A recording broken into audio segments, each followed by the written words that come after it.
ጤና ይስጥልን። ይህ የፈጠነ ሚዲያ ነው። የፈጠነ ሚዲያ ተከታታዮች የፈጠነ ሚዲያን ስለምትከታተሉ በቅድሚያ እያመሰገንን ወደ ዕለቱ አጫጭር ዜናዎች እናመራለን።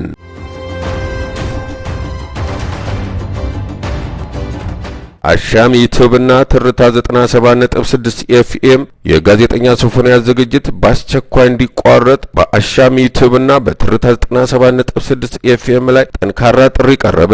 ይህ ጥሪ የቀረበው ጋዜጠኛው በቅርቡ ከኢትዮጵያ ባህልና እሴት ውጪ በሆነ ተግባር ላይ በመወዘፉና ተግባሩን ለረጅም ጊዜ ሲያደርግ እንደቆየ የሚያሳይ ማስረጃ በመረጋገጡ ነው። ብዙ ኢትዮጵያውያን እነዚህ ሁለት ድርጅቶች የኢትዮጵያ ባህልን የማይወክል ሰራተኛ በውስጣቸው አስቀምጠው ለማህበረሰቡ የፕሮግራም ይዘት እንዲያቀርቡ ስጋታቸውን ገልጸዋል። በማህበራዊ ሚዲያ ላይ የቀረበውን የቪዲዮ ማስረጃ ተከትሎ ድርጅቶቹ በአስቸኳይ ሁኔታውን እንዲመረምሩ ተጠይቀዋል። አሻም ዩቲዩብና ትርታ 97.6 ኤፍኤም በአስቸኳይ ህጋዊ አስተዳደራዊ እርምጃ እንዲወስዱ ብዙ ኢትዮጵያውያን በትህትና ጠይቀዋል። ይህ ጉዳይ በማህበራዊ ሚዲያ ከፍተኛ መነጋገሪያ ሆኖ ቀጥሏል። ድርጅቱም በቅርቡ ምላሽ ይሰጣሉ ተብሎ ይጠበቃል።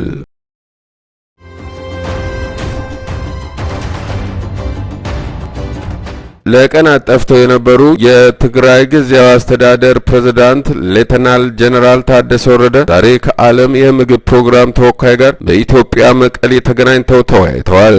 በኢትዮጵያ የዓለም የምግብ ፕሮግራም ተወካይ ዝላንታ ሚሊሲት ትግራይን በማገገም ላይ ትኩረት አድርገው እየሰሩ መሆናቸውን ተናግረዋል። በዓለም የምግብ ፕሮግራም የሚከናወኑ ተግባራትን ለማየት ወደ ትግራይ በመምጣት ደስተኛ መሆናቸውን ገልጸዋል። በትግራይ መልሶ ማቋቋም ላይ ማተኮራቸውን እንደሚቀጥለው ተናግረዋል። ከትግራይ ማህበራዊ ደህንነት ጋር በመተባበር የሚከናወኑ ስራዎች የኑሮ ሁኔታዎች ለማሻሻልና የማቋቋም አቅምን ለመጨመር ወሳኝ መሆናቸውን ተናግረዋል።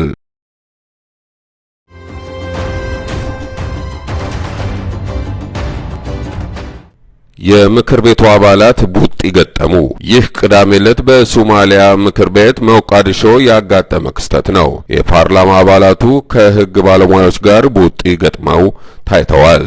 የግጭቱ ምክንያት አንድ መመሪያ ይጽደቅ አይጽደቅ በሚል የቃላት አለመግባባት እንደተከሰተም ታውቋል።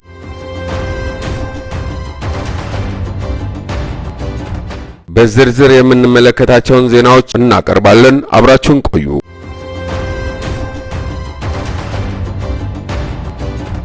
ኮንትራት ይዘው በመሄድ አሽከርካሪውን ገድለው ንብረት ዘርፈው የተሰወሩ ግለሰቦች ከዓመታት በኋላ በእስራት ተቀጡ።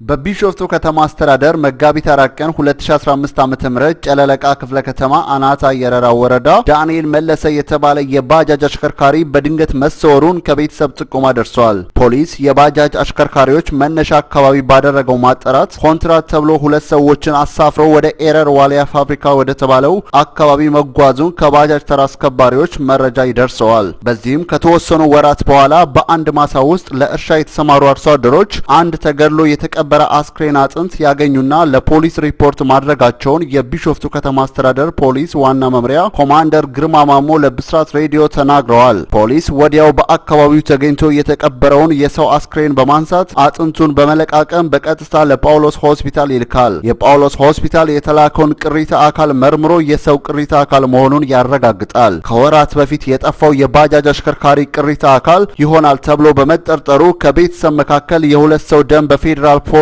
የፎረንሲክ ምርመራ እንዲጣራ ተደርጎ 99.8% የተገኘው የቅሪተ አካል የተሰወረው የባጃጅ አሽከርካሪ የዳንኤል መለሰ መሆኑ ይረጋገጣል። ፖሊስም ኮንትራት ብለው የባጃጅ አሽከርካሪውን ይዘው የሄዱትን ሁለት ወጣቶች ላይ ክትትል ሲደረግ 2016 ዓ.ም ላይ ኩማ አሰፋና ደረጀ ግርማ የተባሉ ሁለት ግለሰቦች በአንድ መጠጥ ቤት ቁጭ ብለው ከዓመታት በፊት የፈጸሙትን የግድያ ወንጀል በማንሳት እንዳልተደረሰባቸውና ለሌላ የዘረፋ ወንጀል ቁጭ ብለው ሲወያዩ ለፖሊስ ጥቆማ ይደርሰዋል። በዚህም ፖሊስ ሁለቱንም በቁጥጥር ስር ያውላቸዋል። ተከሳሾቹ የሰሌዳ ቁጥር ኮድ 1A06505 ኦሮ የተባለ ባለ 3 እግር ተሽከርካሪን የሚያሽከረክረውን ዳንኤል መሰለን ሰዋራ ጫካ ስፍራ ሲደርሱ በማስቆም የተለያዩ ንብረቶችን ዘርፈዋል። በተጨማሪም ባለ 3 እግር ባጃጁን ደግሞ ሚሊዮን ግርማ በተባለ ሶስተኛ ግለሰብ አሽከርካሪነት መቂ ከተማ በመውሰድ ታርጋ ሊብሬና የሻሲ ቁጥር በሐሰት በማዘጋጀት ደቡብ ክልል ዱራሜ ከተማ ወስደው በመሸጥ የተመለሱ እንደሆነ ለፖሊስ በሰጡት የእምነት ቃል ተረጋግጧል።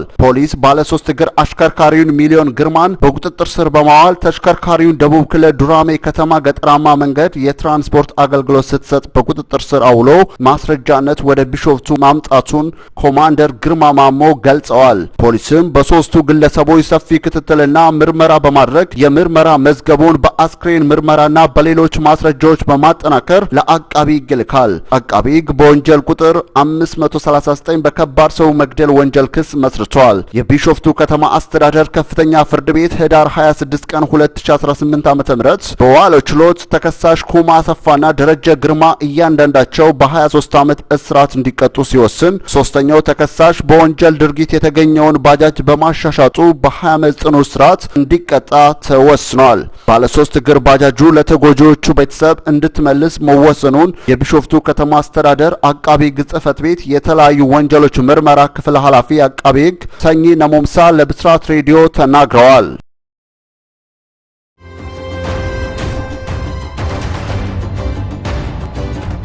ትራምፕ የቅርብ ጊዜን የሰላም እቅድ የዩክሬን ፕሬዝዳንት ባለማንበባቸው መበሳጨታቸውን ተናገሩ።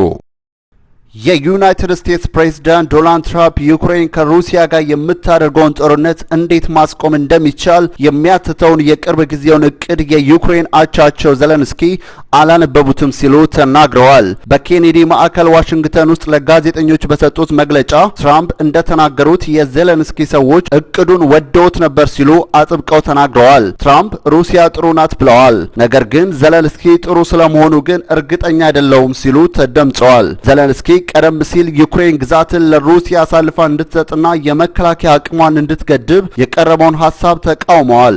ሰኞ ማለዳ ለዩክሬን ሕዝብ ባደረጉት ሳምንታዊ ንግግር ዘለንስኪ ከትራምፕ ልዑካን ጋር ጠቃሚ ውይይት መደረጉን ተናግረዋል።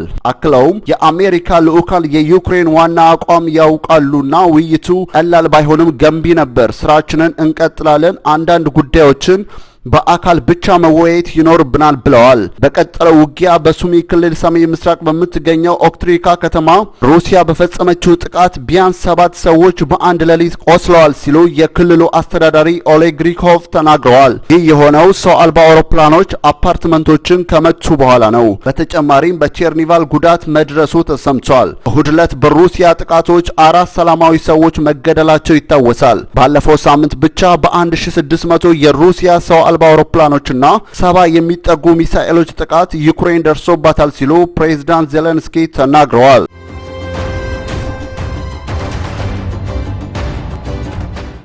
ውድ የፈጠነ ሚዲያ ተከታታዮች የሰዓቱ ዜናዎች የስካሁኖቹ ነበሩ። ስላዳመጣችሁን እጅግ አድርገን እናመሰግናለን። የፈጠነ ሚዲያን ላይክ፣ ሼር፣ ሰብስክራይብ በማድረግ ቤተሰብ እንድትሆኑ እንጋብዛለን። ጤና ይስጥልን።